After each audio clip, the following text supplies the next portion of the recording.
Hello, everyone, and welcome to our episode here of Beyond the Buy Box with dear friend, former colleague of mine, Danny Silverman. Thank you, Danny, so much for joining our discussion today. Super, super pumped being our first guest here on Beyond the Buy Box, to have you share your experiences. And I love the theme of our conversation, which is around moving from whack-a-mole to winning.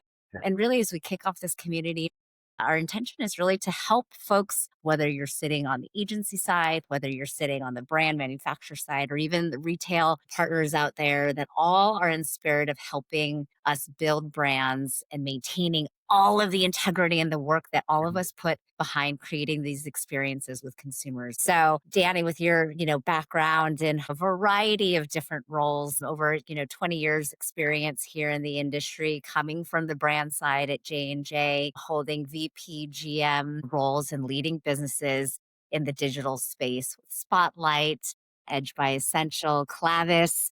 There's just a variety of different clients and experiences that you've had. So, excited to have you share your perspective with us. Maybe if I could kick us off and thinking about, the different organizations that you've worked with now, having your own advisory business and partnering with different clients, but also maybe when you were on the agency side. Talk to me a little bit about those organizations that maybe aren't as aware of the Mhm. disruption that could be happening in the channels that they're engaging with, and what delineates those organizations that truly have kind of that masterful control versus maybe flying a little bit blind in what's happening out there. Sure. So thanks for having me. I'm excited to be here as well. It's a fun topic, and usually we think about whack-a-mole as like this unwinnable game, but hopefully by the end of this conversation, the idea is that it doesn't have to be as hard of a game. We can have fewer and fewer moles popping up. I don't think the whack-a-mole ever goes away, but get on the winning side of it, there's definitely tried and true ways to get there. And if I go all the way back, you're right. I've been through a number of different types of organizations. I've been on the brand side. I've been on the Amazon agency side. I've been on the technology side, and now as a consultant, I'm working with a number of brands, all of whom face some kind of seller issues. I have some 3P clients, I have some 1P clients, and I also have some technology partners working in the ecosystem as well. And this is an issue that just pops up everywhere you go. It affects your pricing, it affects your sales, it affects your shipments, end to end. And so it's a big topic. If I go all the way back to when I started full-time e-commerce, my first full-time e-commerce role was at J&J in 2010. And at that time, there was very little understanding of how the marketplace actually worked, particularly in big CPG. And in fact, if you look back in history, around mid 2012 or end of 2012, there was a period where J&J withdrew their entire assortment from Amazon over objections to how the third-party marketplace worked and the fact that Amazon wouldn't do anything about pricing. Going all the way back to the beginning, this has been an issue. And I encounter clients today in 2025 who still don't understand this issue and are still trying to figure out, if I'm selling to Amazon as a 1P, why can't Amazon control price and price where I set it? And if I'm a third party seller and I own the product, why don't I own it end to end? And why am I still fighting price? And who are these third party sellers that have my product that are disrupting me? And I think the difference between organizations is really just experience and maturity. It's taking time to understand who are the third party sellers, or not even who they are, but where the product's coming from. And understanding that unless you have an incredibly tight channel strategy and completely tight channel control, there is leaky product everywhere. And whether it's diverted, whether it's stolen, whether it's pricing arbitrage, or we can talk through all of those different types of sources, ultimately there's people who are going to find a way to make money, and they're going to find a way to sell that product on Amazon and other marketplaces. And there are ways to combat that. And one is, some are proactive to reduce the amount of supply that's available to those sellers, and some are reactive, which is, okay, they got your product, how do we prevent them from flooding the online marketplaces with it? Where would you, I completely agree. In your experience, where have you started? I know I talked to a lot of different, whether brand partners, others in the industry that have this overwhelming sense of there's so much challenge to Yep. tackle in this arena. Where do you even begin? Yep. You have to start with, how big is the problem? You have to find a way to measure the number of sellers and the amount of inventory they have as best as you can estimate. There's what we've always had, what's called an optics problem, because you can have one product being sold by one seller that disrupts your entire buy box. And you might initially have no idea if they have 1,000 pieces or if they have one. Yesterday, I lost the buy box of one of my clients. Price dropped by $2. I immediately did a test buy. Turned out that was the only piece they had because we got the buy box back after I bought that one piece. So it's like I didn't yet know how big the problem was. If I'd realized it was just one, I might have just waited a minute for it to sell through. But there's other cases that we've been up against where the sellers have hundreds or thousands of items. So you have to quantify the size of the problem. You have to quantify the number of sellers and determine which are the most problematic that have seemingly an endless supply. They've got a steady supply of product versus those who might be a one off and they're going to sell through their inventory and gone. But that's the first step.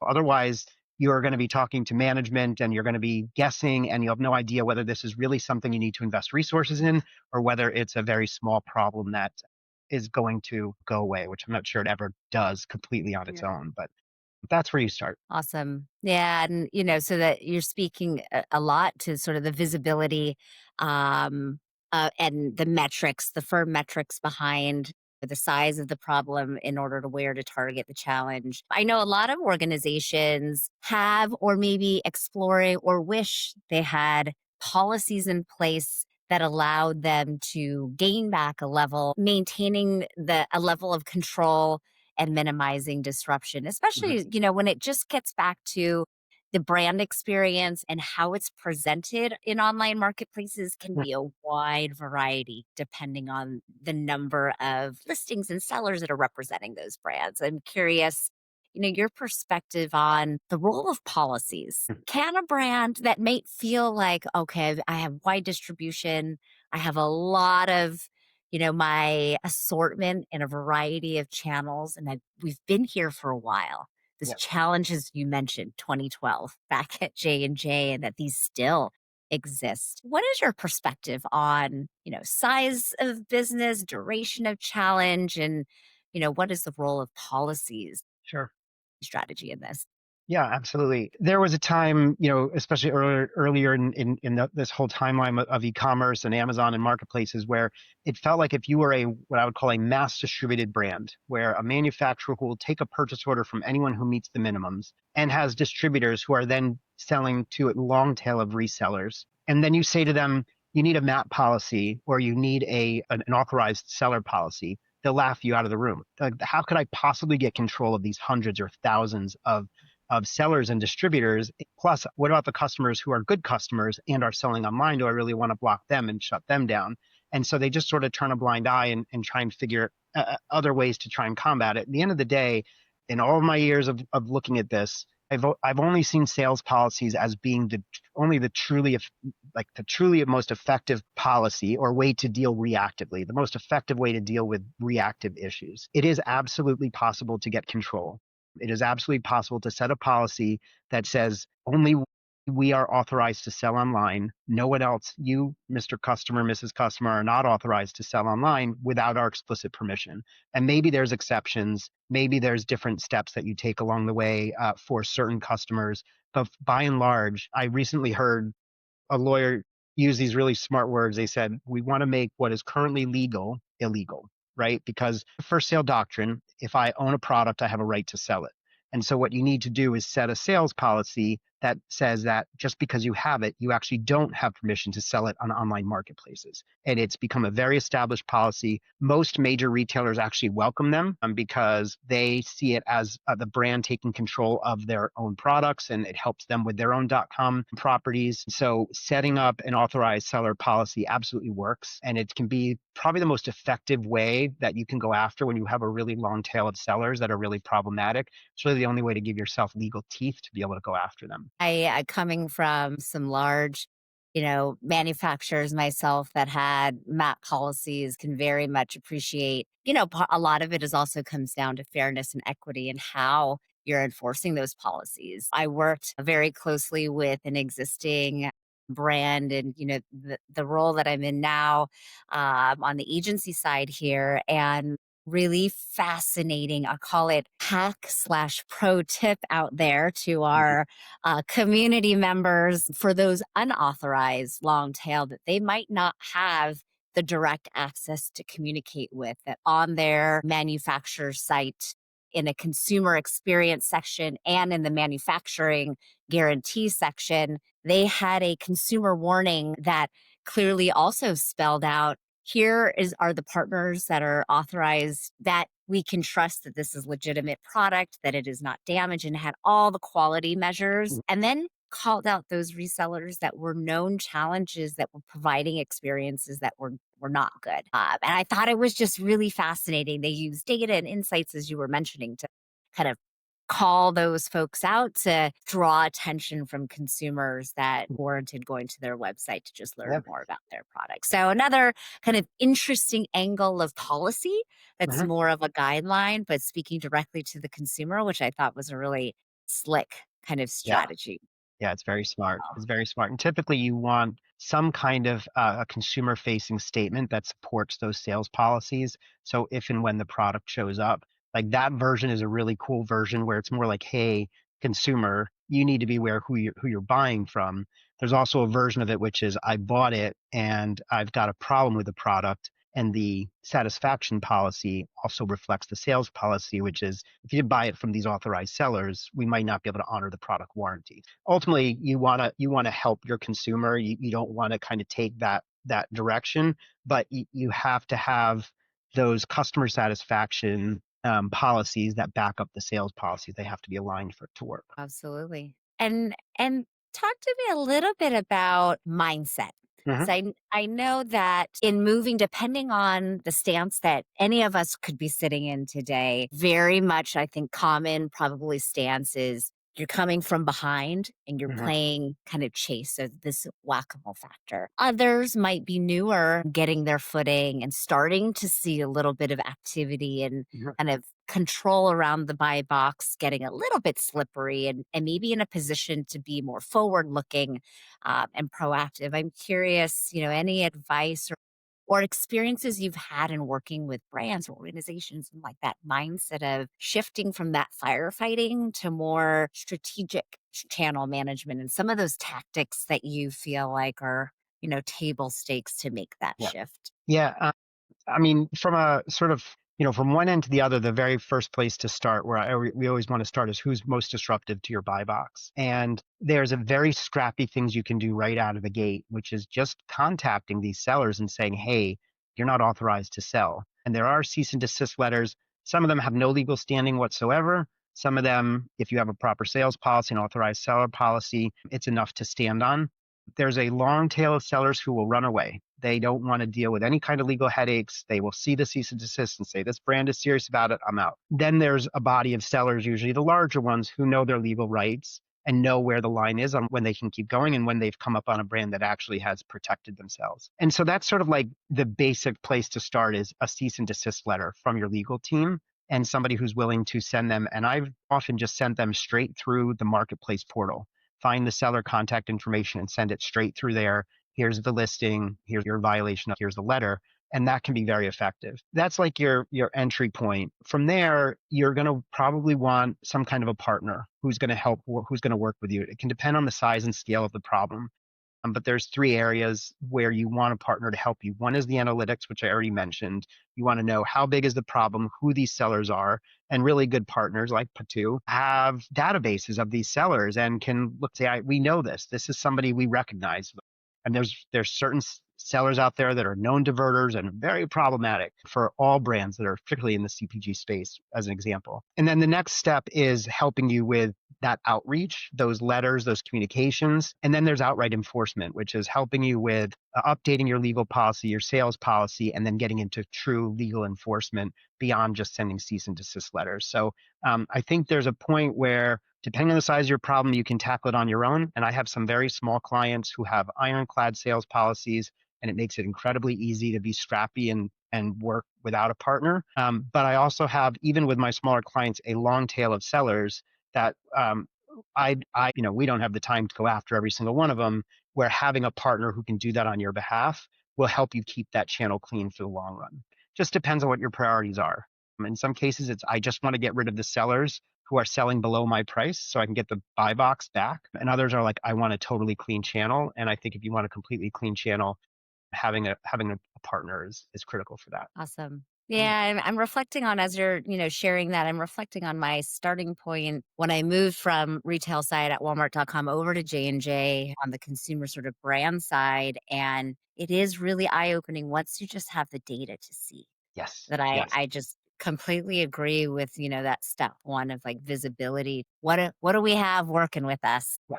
Yeah. And I do think there's so many instances that can be tackled low hanging fruit directly by the brand. And to, your point, depending on what the priority is and where the magnitude of the impact, I think, Uh-huh. I'd love a follow up to this kind of projecting forward into the thinking about the consumer experience. And I know internally, coming from, your previous role as a GM managing a P&L where the commercial kind of financial impacts of working with clients, but also brands where the Mhm. disruption can have a real Yes. kind of commercial impact. Now, Yeah. flipping to the other side of kind of brand reputation, brand perception, brand experience, what is your perspective of, is not all kind of channel out there, whether it's resellers, listings, is bad? What is that balance of it's great. It's the biggest form of a compliment when others are selling your stuff, I always like to say. Mhm.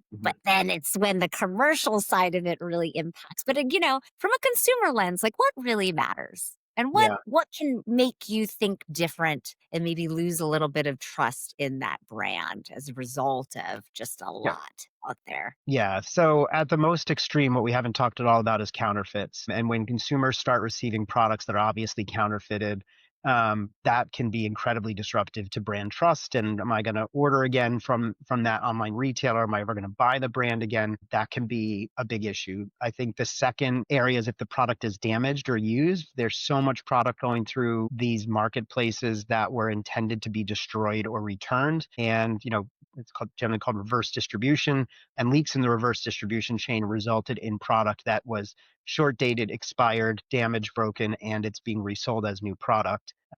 I've had it happen personally. I've dealt with it on behalf of clients. And I think those are the two main issues.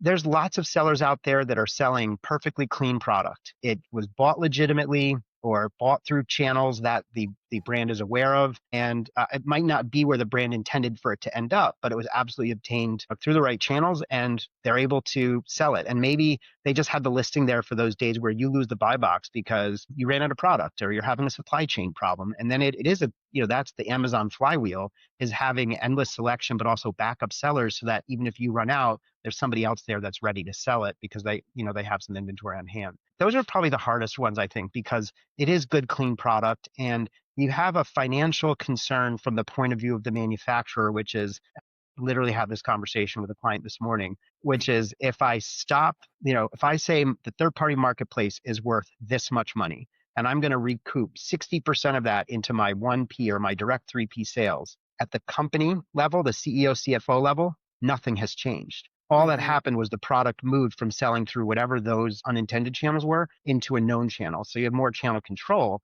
but the net sales didn't change. So there's also got to be an element of because I have that control, I can now sell more incrementally. I can maybe invest more ad dollars. I can invest more in new products. I can invest more in my content. And that's where you start to get those incremental sales, especially if you are losing the buy box. You have basically no fuel to continue to fund the business. And so I think that's kind of an important way to think about it is thinking about who's disrupting from a customer experience standpoint because the product itself is bad, who's interrupting from a price standpoint because it limits you from being able to do your business. And then there's all the others who are sort of there and lurking. Maybe it's okay, a problem for another day. Yeah. I had I was working on a particular brand that we faced the challenge of a lot of resellers and a lot of listings. And it was already a proposition that was challenging to grapple with. It was an innovation that wasn't a commodity experience and it required a little bit more thinking and understanding. So there was this very real like decision fatigue. Hmm. I have to I have to work really hard to understand what is this product. Wow, there's a lot of them. And Hmm. there's one by this person, one by that person. And from a listing, visual kind of representation of the brand and ease of shoppability, I would probably throw that one in there as the in that Yes. long tail. If they're not really disruptive, they're not doing anything, they're playing above board when it comes to all the commercial metrics and the copy is, their own. And, but that Hmm. I also noticed and was motivated in that maybe like second wave of focus Hmm. of who might not be playing above the board and Right. breaking marketplace policies to start a removal or targeting only to minimize the confusion Yeah. for consumers because it was just then log jamming any sort of decision or Yeah. consumption of the Yeah. product itself. Yeah. So So like another when you really get those big one. CDPs where like instead of your two or three variants, all of a sudden there's six or eight variants because there's these other third party listings, right? And then all of a sudden there's all this confusion that's not even intended that can be just as frustrating. Yeah, Yeah. exactly. Exactly. Well, I have one final question for you here and just helping to feed our community and Hmm. words of advice. If you could leave us with one sort of tried or true piece of advice for anyone sitting in any capacity or seat who does have the ambition to sort of maintain the integrity of what they've built from the product, offering a brand perspective, a commercial perspective, what would like the one kind of tip be that you could Yeah. leave with us? So we've talked this whole time about reactive, what to do about how to combat third party sellers. The hardest thing for any brand to do is to look proactively, look in the mirror and figure out where's that product coming from to start with. And if you really ladder it all the way up, this is a matter of supply and demand and whether or not a manufacturer has the discipline to only manufacture what the demand is in the market versus I'm going to manufacture to whatever quantities or orders I'm getting from any retailer or seller, even if I know that based on all my consumer data, there's no way that there will be that much consumption of my product in a given year. It's a very hard thing for any brand to do. But at the end of the day, the only times I've seen truly clean channels are one, completely Amazon exclusive brands, if we're talking about Amazon, or a channel exclusive of whatever channel we're talking about, but mostly we're talking about Amazon, and when there's product shortages. So when I've been on brands back in my J&J days, when we had products on allocation, we had no resellers because you couldn't get the product anywhere. And anytime it showed up on any shelf, it was immediately consumed by end consumers. And so that's a very difficult and frustrating thing to realize. But a lot of brands are causing this through their liquidation practices, through how they handle their reverse distribution, how they handle excess, what their policy is with X brick and mortar retailer sold through 95% of those displays. And we're not going to ask what they did with the other 5%. And what they did is they sold it on the wire and it got diverted and at a discount. And now it's showing up in the marketplaces. So if you're really serious about it and you have that level of executive access, to have that hard conversation, it really comes down to thinking about how the product is getting out there in the first place. That one's harder to deal with. I would say that slightly easier is also your channel pricing strategy. Have you been really thoughtful about not just what your everyday price is by channel, but your promotional strategy and how deeply you're discounting? Because a really aggressive rollback on Walmart makes Walmart really happy. And for the next 6 months, you're fighting that product on the marketplaces because through price arbitrage, people are able to acquire it and sell it and still make a profit on it. So you've really got to be thoughtful about your promotional strategy as well as your everyday pricing strategy. And then I think the final piece is just like set realistic goals. This is, to your point, it can feel overwhelming at the start. The truth is the problem's never going to go away. So it's just about getting started somewhere, quantify the problem, develop a strategy on how you're going to deal with it. If you really want to get aggressive, bring a partner on board. And be prepared to stick with it. It's not a quick fix. It takes months, if not years, and it should be not the kind of thing that you assume will be what. Maybe this is my last piece of advice. Don't assume Yeah. this is one and done. Don't assume you're going to go after it and it's going to get fixed and then you're done. Unless your sales policy or your sales practices change, this will be an ongoing issue. Thinking about this through a long-term lens, how you operate and normalizing it in your organization will be more effective in the long run than trying to combat it as a one-off. So I gave you three instead of one. I hope that's okay. All right. No, I'll take it. I will take every single one. And I'm glad you ended on that because it's so true that it's like the double edged sword. It's why I've been in this kind of digital commerce lane for so Mhm. long because it changes and you're never bored. It is always evolving, but it also presents exactly what you just said. It's never done. You Yeah, always have to keep working these disciplines, particularly when it comes to kind of channel management best practices. yeah, So, absolutely. thank you so Yeah, much thank for you. the conversation and Mhm. sharing so much of your perspective and experience and advice with us. Really Yeah, well, appreciate it, Danny. thank you for having me.